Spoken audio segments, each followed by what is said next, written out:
સ્વાગત છે।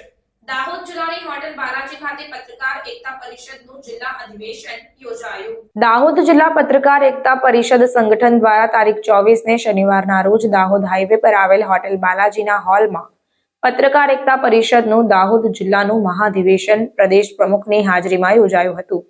આ અધિવેશનમાં ભાગ લેવા 12 જિલ્લા પ્રમુખો, 12 પ્રદેશ હોદ્દેદારો, 6 ઝોનના પ્રભારી સહિત 50 કરતા વધુ મહેમાનો તેમજ દાહોદ નગરપાલિકાના પ્રમુખ, પૂર્વ પ્રમુખો, ઉપપ્રમુખો તેમજ સમાજ શ્રેષ્ઠીઓ તથા વરિષ્ઠ પત્રકારોની હાજરીમાં જિલ્લા અધિવેશન યોજાયું। સૌપ્રથમ સુરેશદાસજી મહારાજ તેમજ ઉપસ્થિત મહાનુભાવોના વરદ હસ્તે દીપ પ્રાગટ્યથી કાર્યક્રમનો પ્રારંભ કરવામાં આવ્યો। ખીચોખીચ ભરેલા હોલમાં વધારાની વ્યવસ્થા કરવાની ફરજ પડી હતી।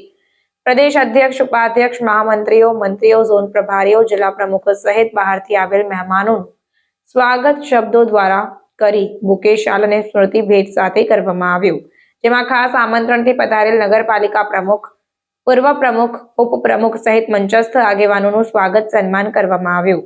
કાર્યક્રમમાં સ્વાગત માટે સંગઠનની રૂપરેખા અમદાવાદ પ્રમુખ હસમુખભાઈ પટેલ દ્વારા રજૂ કરવામાં આવી તેમજ ઉપપ્રમુખ ગિરવાનસિંહ સરવૈયાએ સંગઠનની ગાઈડલાઈન તેમજ વેબમાં ઓનલાઈન સભ્યપદ મેળવવા સૌને હાકલ કરી હતી તેમજ સંગઠનની કાર્યપદ્ધતિ પણ રજૂ કરી હતી। આ એકમાત્ર પત્રકારોનું સંગઠન છે જેની 33 જિલ્લામાં કારોબારી, 252 તાલુકામાં કારોબારી, મહિલા વીક અને લીગલ વીક સાથે 12 ઝોનના માળખા દ્વારા 10,000 પત્રકારોનું સંગઠન નિર્માણ પામ્યું હોવાની તેમજ કોઈ પ્રકારની ફી આ સંગઠન ઉઘરાવતું નહીં હોવાની વાત કરી હતી। પ્રદેશ અધ્યક્ષ દ્વારા ખૂબ જોશીલી ભાષામાં પત્રકાર એકતા પરિષદના સંગઠનના કામ સાથે કરેલી લડતો, સરકાર સમક્ષ રજૂ કરેલા 14 પ્રશ્નો, તેના માટે સરકાર સાથે કરેલી વાટાઘાટો અંગે માર્ગદર્શન આપતા જણાવ્યું કે દેશમાં સૌથી ખરાબ પત્રકારોની સ્થિતિ ગુજરાતમાં છે।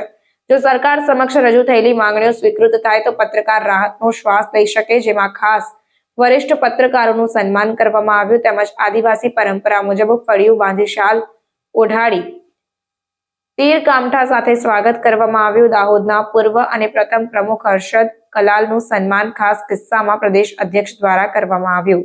પ્રદેશ અધ્યક્ષ દ્વારા પત્રકારોની જવાબદારી વધી છે, ખભો વધુ મજબૂત કરવા હાકલ કરવામાં આવી।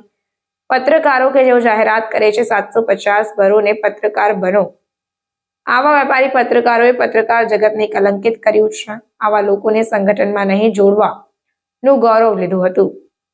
આ સંગઠન પ્રમાણિક પત્રકારત્વની સમસ્યાઓના ઉકેલ માટે સરકાર સમક્ષ માંગણીઓ રજૂ કરી તેના ઉકેલ માટે સતત પ્રયત્નશીલ છે તેનો ચિતાર રજૂ કર્યો હતો। આ અધિવેશનમાં ખાસ પંચમહાલ, છોટાઉદેપુર, લુણાવાડા, વડોદરા, આણંદ, અમદાવાદ, ભાવનગર, અમરેલી, જુનાગઢ, રાજકોટ, પાટણ, સાબરકાંઠા, અરવલ્લી, મહેસાણા, ભરૂચ, સુરત, નવસારી, ખેડા સહિતના પત્રકારો, હોદ્દેદારો, મહિલા વીગ, લીગલ વીગના બહેનો પણ ઉપસ્થિત રહ્યા હતા, જેમાં તાલુકા પ્રમુખોને નિયુક્તિ પત્રો, જિલ્લા પ્રમુખોને નિયુક્તિ પત્ર, લીગલ વીગ અને મહિલા વીગમાં નિયુક્તિ પત્રો આપવામાં આવ્યા।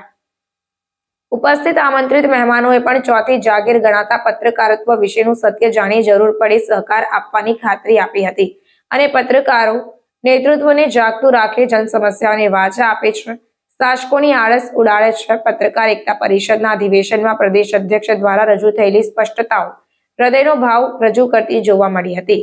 કાર્યક્રમનું સુંદર સંચાલન, સ્વાગતને છેલ્લે આભાર વિધિ બાદ ઉપસ્થિત મહેમાનો પત્રકારોને શાલ અને સ્મૃતિ ભેટ સ્વરૂપે લેપટોપ બેગનું વિતરણ કરી અન્ન ભેળા એના મન ભેળા કહેવતને સાર્થક કરતું સુરુચિ ભોજન પણ લીધું હતું।